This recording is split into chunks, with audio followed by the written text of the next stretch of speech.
যান দুর্ঘটনায় মর্মান্তিক মৃত্যু হলো এক যুবকের। মৃত যুবকের নাম সৌরভ রায়। পেশায় সে একজন সবজি ব্যবসায়ী। ঘটনাটি ঘটে সোমবার সন্ধ্যায় জিরানিয়া ব্লক চৌমনি এলাকায়।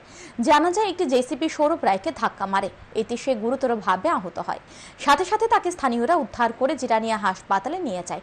সেখান থেকে তাকে রেফার করে দেওয়া হয় জিবি হাসপাতালে। জিবি হাসপাতালে নিয়ে আসার সময় মাঝ রাস্তায় তার মৃত্যু ঘটে।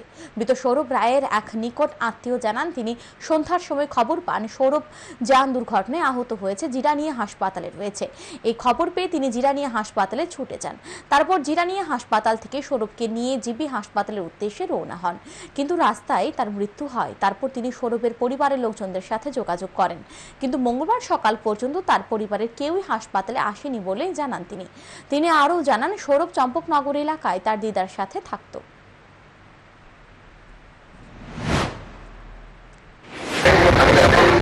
হাসপাতালে যাই, গিয়ে দেখি, দেখে সেটা চেহারা দেখে সেটা বুঝে যে আমার পরিচিত।